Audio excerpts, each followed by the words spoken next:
মোহতারাম হাজরিন, যে বিষয়গুলো আমাদের দিন এবং ইমানকে চর্চা করতে বা ধারণ করতে অসুবিধা তৈরি করে, যে ফিতনাগুলো, এর মধ্যে আরেকটা হলো পারিবারিক ভাঙন। আমাদের পরিবারগুলোর দিকে যদি আমরা তাকাই, তাহলে পরিবারগুলো আগের তুলনায় ভালো আছে না খারাপ আছে? কি বলেন? আজ থেকে যত পেছনে যাবেন, যত পেছনে 10 বছর, 20 বছর, 30 বছর, 40 বছর যত পেছনে যাবেন, বৈষয়িক উন্নতি অগ্রগতি আমাদের কম ছিল, কিন্তু দাম্পত্য সুখ বেশি ছিল না কম ছিল? বেশি ছিল। আমি এই জন্য অনেক সময় বলার চেষ্টা করি যে এখনকার তরুণরা নিজের স্ত্রীকে ভালোবাসা জানাবার জন্য কত উপায় আছে। SMS করে ভালোবাসা জানায়, মোবাইল কলে ভালোবাসা জানাতে পারে, মেসেঞ্জারে জানাতে পারে, কত রকমের গিফট দেওয়ার অপশন যুবকদের সামনে আছে, কত রকমের খাবার খাওয়ানো, ভালোবাসা যেন হয় তার জন্য হাজারটা কাজ করার উপায় আছে। মगर ভালোবাসা আগের মতো হয় না। সিনিয়র যারা আছেন, মুরব্বী যারা আছেন, তাদের স্ত্রীর সাথে তাদের যে বোঝাপড়া, তাদের যে ভালোবাসা, তাদের যে হৃদ্যতা, তাদের যে দাম্পত্য সুখ, এটা এখন তরুণরা কল্পনাও করতে পারে না। অথচ আগে সে বৈষয়িক অগ্রগতি এতটা ছিল না। স্ত্রীর প্রতি ভালোবাসা প্রকাশ করবার জন্য একটু উপহার দিয়ে তাকে খুশি করবেন, সেটাও এত বেশি ছিল না। ভালোবাসার কথা জানাবেন, সেটারও এত পথ এবং উপায় ছিল না, কিন্তু ভালোবাসা ঠিকই ছিল। এখানে আমরা দেখতে পাচ্ছি যে বৈষয়িক উন্নতি হয়েছে, কিন্তু আমাদের ক্রাইসিসও বেড়েছে। সেই তুলনায় আমাদের ভালোবাসা বাড়েনি। এটা হলো ভয়াবহ একটি ফিতনার একটা অবশ্যম্ভাবী পরিণতি। গোটা পৃথিবীর যেদিকে আপনি তাকাবেন, যেই দিকে তাকাবেন, পূর্ব থেকে পশ্চিম, উত্তর থেকে দক্ষিণ, আপনি দেখতে পাবেন পরিবার ভাঙার এক মহোৎসব চলছে, মহা আয়োজন চলছে।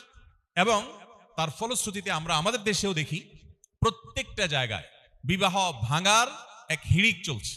দাম্পত্য সম্পর্কগুলো টিকে না। এখন বিয়ের সময় অভিভাবকরা সবচেয়ে বেশি দুশ্চিন্তায় থাকেন যে টিকবে তো, অন্য কোনো চিন্তা নাই, টিকবে কিনা এই চিন্তা। আপনি চিন্তা করুন যে 20 বছর 30 বছর আগেও, 2 যুগ 3 যুগ আগেও অভিভাবকদের মাথায় এটা আসতোই না যে বিয়ে আবার না টিকার চিন্তা কি আছে। কিন্তু এখন যত ঘটা করে বিয়ে হয়, তত দ্রুততার সাথে আবার ভেঙে যায়। এই যে ভেঙে যাচ্ছে, এটা এমনি এমনি ভেঙে যাচ্ছে না, এটা অত্যন্ত সুপরিকল্পিতভাবে আমাদের পরিবার ব্যবস্থাকে ভেঙে দেওয়া হচ্ছে। এর ভেতরে শয়তানের বিভিন্ন স্বার্থ লুকায়িত আছে, শয়তানের বিভিন্ন এজেন্ডা লুকায়িত আছে। সে বিষয়গুলো হয়তো দীর্ঘ আলোচনা সাপেক্ষ বিষয়, আমরা একটু খেয়াল করলে দেখতে পাবো। এই জন্য আখেরি জামানাতে, শেষ যুগে, কোন পরিবার যদি ভাঙনের হাত থেকে নিজেদেরকে রক্ষা করতে পারে, পরিবারের সদস্যদের মধ্যে যদি হৃদ্যতাপূর্ণ সম্পর্ক থাকতে পারে, তাহলে এটা বিশাল বড় একটা সাকসেস। আপনারা অনেকে সহিহ মুসলিম বর্ণিত সেই হাদিস শুনেছেন।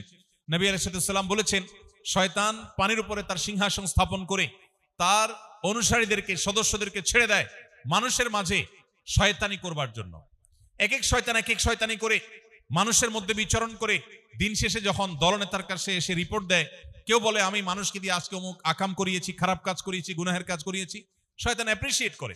কিন্তু সবচেয়ে বেশি অ্যাপ্রিসিয়েট করে ওই শয়তানকে, শয়তানের সেই সদস্যকে, যেই সদস্য কোন পরিবারের মধ্যে ভাঙন ধরাতে পেরেছে। অতএব মুসলমানদের পরিবার শুধু নয়, গোটা পৃথিবীতে পরিবার ব্যবস্থা যেন ভেঙে পড়ে, এটার জন্য দেখবেন বিবাহ বহির্ভূত সম্পর্ককে অ্যাপ্রিসিয়েট করা হচ্ছে। আচ্ছা আপনি বলুন, গোটা দুনিয়াতেই বিবাহের ব্যবস্থা আছে, পৃথিবীর মুসলিম অমুসলিম সব সমাজে বিবাহের ব্যবস্থা আছে, কিন্তু বিবাহ ছাড়া একটি তরুণ, একজন তরুণী, একজন পুরুষ, একজন নারী বিবাহ ছাড়া যে হারাম রিলেশন, এইটাকে এমন ভাবে অ্যাপ্রিসিয়েট করা হচ্ছে, এটাকে এতটা ইজি করে দেওয়া হচ্ছে, মানুষ যেন সেই পথেই হাঁটে। পৃথিবীর বহু দেশে এমন ভাবে আইন করা আছে, বিবাহ কেউ পারতপক্ষে মাথা নষ্ট না হলে করার কথা না। কারণ বিবাহ যদি করে, তাহলে বিচ্ছেদ হলে সম্পদের অর্ধেক স্ত্রীকে দিয়ে যেতে হবে। এখন হতে পারে যে কারোর সাথে বনিবনা হলো না, এখন বিয়ে করে তো সে ফেসে যাবে, কি দুঃখে সে বিয়ে করবে। এর বিপরীতে বিবাহ বহির্ভূত সম্পর্ক করবে, সেখানে কোনো দায় নেই, কোনো অসুবিধা নেই। আপনি আমাদের সমাজে লক্ষ্য করলে দেখতে পাবেন বিবাহের জন্য হাজারটা বাধা। বহু অভিভাবক আছেন সন্তান অপকর্মে লিপ্ত, এটা জানার পরেও দেখেও না দেখার ভান করে। তিনি মনে করেন যে এই বয়সে একটু আত্র করবেই, কিন্তু এই অভিভাবককেও যদি বলা হয় যে বিয়ের ব্যবস্থা করেন, তিনি বলবেন বলেন কি, মাথা খারাপ, এই বয়সে নিজের পায়ে এখনো দাঁড়াতে পারেনি।